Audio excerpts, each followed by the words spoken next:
네, 이제 현재 정권이죠. 현재 정권 이제 문재인 정부에서 요번에 이제 당선이 된 윤석열 정부로 이제 정권이 옮겨갈 시기가 멀지 않았습니다.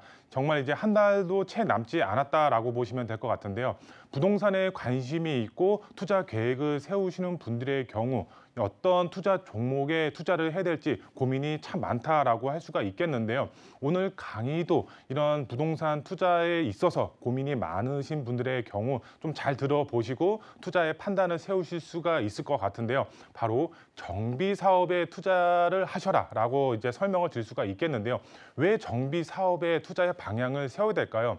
이제 윤석열 정부죠. 이제 전국적으로 250만 가구를 이제 정비 사업을 통해서 공급을 할 계획을 가지고 있습니다. 그로 인해서 2022년부터 정말 정비 사업 자체, 이런 재개발과 재건축, 활성화 정책이 펼쳐질 것으로 보여지고 있습니다. 그거에 맞춰서 완화 정책도 계속적으로 나올 것으로 보여지고 있는데요. 재건축과 재개발, 투자의 방향 어떻게 세워야 될지 오늘 강의를 통해서 알아보도록 하겠고요. 그리고 이런 이제 본래 자산 가치가 크게 증식이 되려면은 투자 지역도 굉장히 중요하죠. 그래서 투자 지역도 함께 알아보는 시간 갖도록 하겠습니다.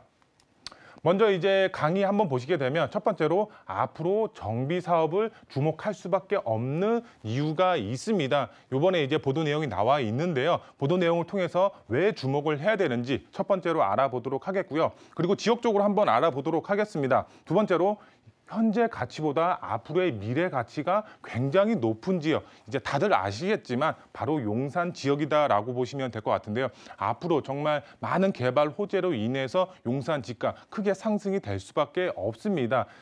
정말 이제 강남보다 투자 가치는 더 높다라고 할 수가 있겠는데요. 용산 왜 투자의 방향을 세워야 되는지 두 번째로 알아보도록 하겠고요. 마지막 세 번째로 보셨을 때 강북에 이제 9호선으로 자리매김할 수가 있는 신규 전철 노선이 생깁니다. 바로 강북 횡단선이라는 노선이 바로 이제 강북의 9호선으로 자리매김할 것으로 보여지고 있는데요. 이 강북 횡단선의 최대 수혜지가 바로 홍제 역세권이다라고 보시면 될 것 같은데요. 이 홍제 역세권, 강북 횡단선으로 인해서 굉장히 큰 호재의 영향을 받을 것으로 보여지고 있습니다. 왜 그런지 마지막 세 번째로 알아보도록 하겠습니다. 먼저 이제 앞으로 정비 사업을 주목할 수밖에 없는 이유, 정말 2022년부터 정비 사업을 이제 주목을 하셔야 될 것 같은데요. 우선 보도 내용을 한번 보도록 하겠습니다. 새 정부죠. 새 정부 부동산 정책, 시장 중심 방점에 맞춰서 이제 부동산 정책을 내세우겠다라고 보시면 될 것 같은데요. 이제 현재 정부죠. 문재인 정부 같은 경우 이제 정권 자체 이제 2017년도부터 지금 현재까지 이런 정책 자체를 한번 보면은 수요 억제 정책이 대부분이었다라고 보시면 좋을 것 같습니다. 하지만 이제 새 정부죠. 윤석열 정부의 경우는 시장 중심이죠. 시장 중심으로 정책을 펼쳐질 것으로 보여지고 있다. 그로 인해서 이제 서울시장이죠. 오세훈 시장의 경우 정비사업, 다양한 정비사업 활성화 정책을 펼치고 있습니다. 그 안에서도 이제 신속통합이죠. 신속통합, 민간 재개발 중심으로 이런 정비 사업을 추진하고 있는 이런 오세훈표 신속통합 재개발 사업이 좀 이제 사업에 탄력을 받지 않을까라고 이렇게 보도 내용이 나와 있는데요.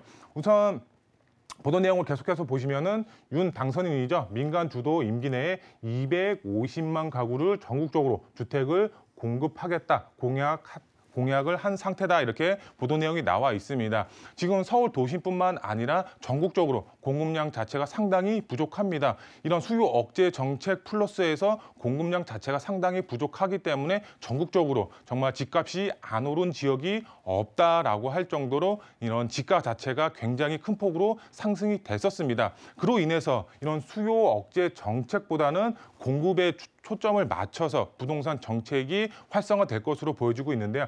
그 안에서도 이런 재건축과 재개발 규제 완화를 통해서 250만 가구를 전국적으로 공급이 될 것으로 보여지고 있다라고 보시면 될 것 같은데요. 그로 인해서 투자자분들은 이런 정비 사업에 투자의 방향을 세우시면 2022년도 아니면 윤석열 정부가 근무하는 5년 임기 내에 투자의 방향을 세우시면 본인의 자산 가치가 크게 증식이 될 수가 있는 그런 투자 종목이지 않을까라고 말씀을 드릴 수가 있겠는데요. 우선 계속해서 보시면 윤 당선인이죠. 부동산 공약 이행 가능성을 따져서 정책 추진에 필요한 규제 완화 방안 제도 및 이제 보완이죠. 이제 사항 등을 살필 예정이다 이렇게 나와 있습니다.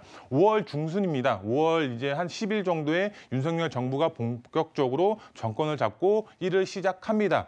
그때부터 이제 규제 완화 방안이 조금씩 풀릴 것으로 예상이 되고 있다라고 보시면 될 것 같고요.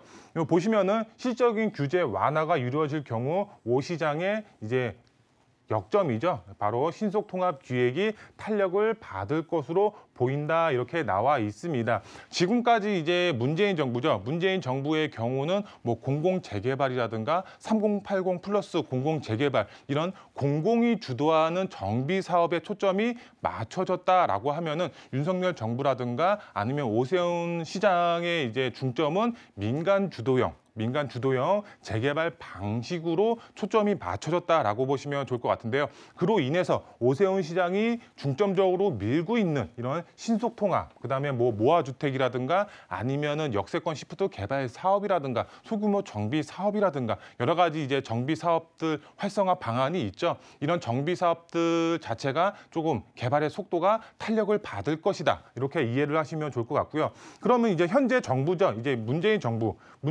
같은 경우는 민간 주도 공급 주택의 필요성을 공감하면서도 집값 상승 우려로 인해서 실질적인 규제 완화에는 미온적인 태도를 보였다 이렇게 나와 있습니다. 집값 상승 이제 우려 때문에 이런 규제 완화 방안을 펼치지 못했다. 그로 인해서 수요 억제 정책만 펼쳤다. 이렇게 이해를 하시면 좋을 것 같고요. 그로 인해서 재개발과 재건축 활성화 방안이죠. 서울 도심 내 주택 공급을 확대하겠다는 오세훈 시장의 부동산 정책도 좀처럼 속도를 내지 못했었다 이렇게 나와 있습니다. 하지만 이제 윤석열 대통령이 당선이 되고 나서부터는 오세훈 시장이 추진하는 정비 사업의 이런 사업 방식도 탄력을 받을 것이다. 공공보다는 민간이 주도하는 정비 사업이 이제 좀 탄력을 받을 것이다라고 이해를 하시면 좋을 것 같은데요.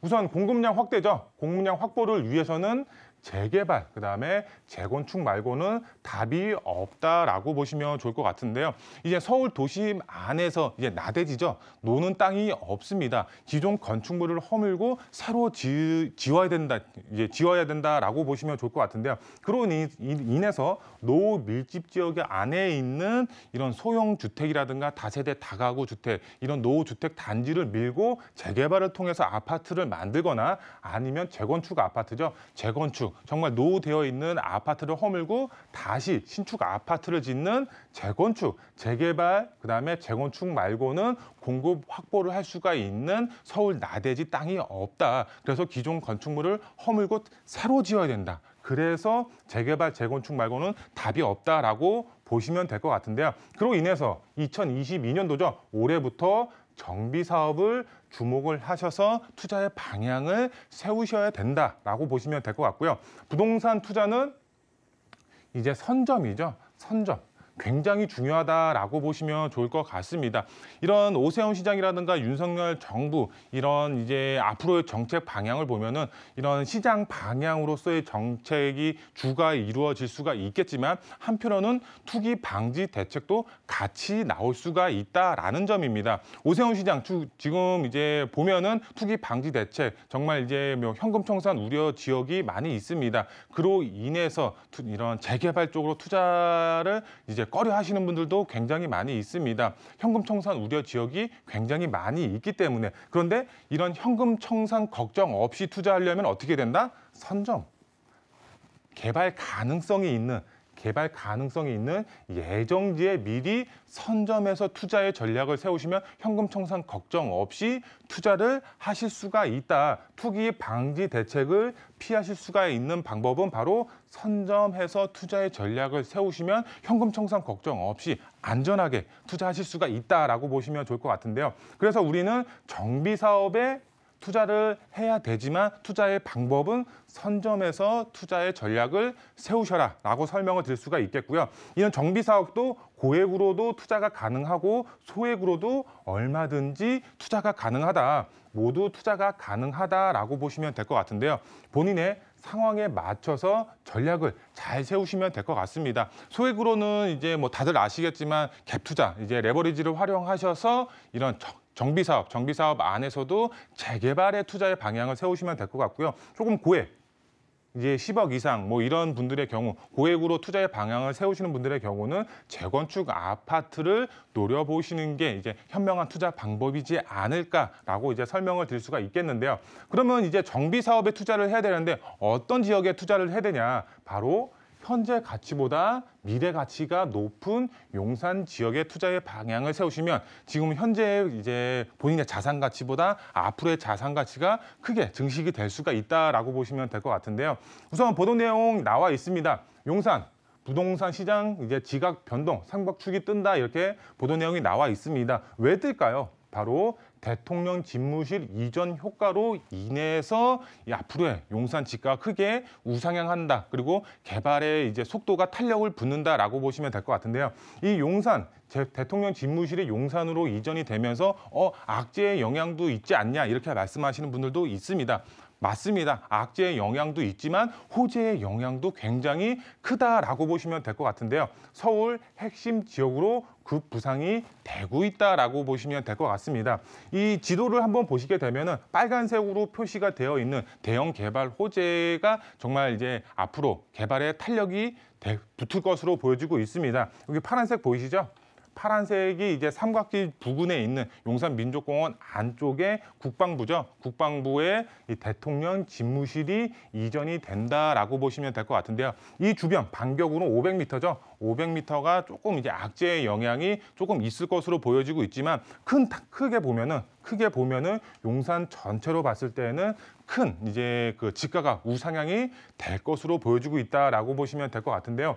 우선 대통령 집무실 이전 바로 용산 각종 개발 호재 이제 탄력을 받는다, 개발에 속도가 붙는다라고 보시면 좋을 것 같습니다.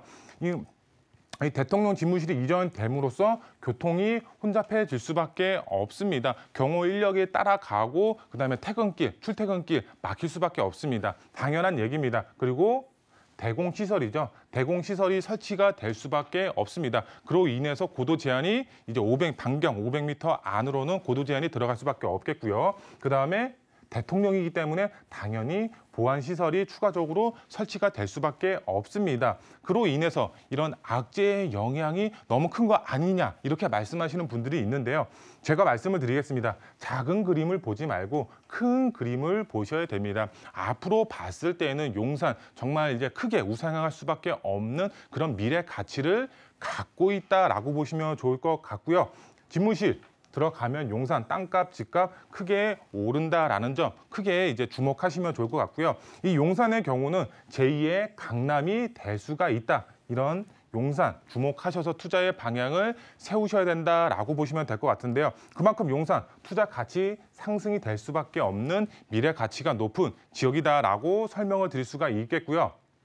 이제 강북의 9호선이죠. 이제 두 번째 지역 바로 강북 횡단선이 들어가는 바로 최대 수혜 지역. 홍제의 역세권을 좀 주목을 하시면 좋을 것 같은데요. 홍제의 역세권, 지금은 이제 3호선이죠. 3호선 이제 단일 노선으로 되어 있지만 바로 강북 횡단선이라는 교통의 수혜 지역이 바로 홍제 역세권이다라고 보시면 될 것 같고요. 바로 위쪽에 이제 신분당선 연장안도 바로 들어갑니다. 이런 신분당선 연장안, 강북 횡단선 이런 교통의 수혜를 받을 수가 있는 지역이 바로 홍제 역세권이다. 그리고 아래쪽으로 한번 보시면 지도를 한번 보시면은 정말 노후가 되어 있습니다. 30년, 40년 된 단독 다가구주택이 밀집이 되어 있습니다. 정말 임장 활동을 이제 해 보신 분들의 경우는 서울에서 이런 지역이 있어요? 라고 할 정도로 굉장히 노후가 되어 있다라고 보시면 될 것 같은데요.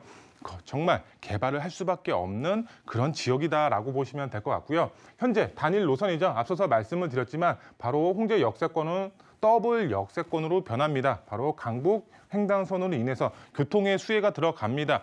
이제 부동산 투자를 이제 많이 해보신 분들이라든가 이런 공부를 많이 해보신 분들의 경우는 이런 교통의 호재가 들어간다라고 하면은 바로 집가 우상하겠네, 투자를 해야 되겠다, 이렇게 생각하시는 분들이 대부분입니다. 바로 저평가의 끝판왕이라고 할 수가 있죠. 소액으로 접근해서 가장 큰 수익을 볼 수가 있는 홍제 역세권 주목하셔서 투자의 전략을 세우셔야 될 것 같고요.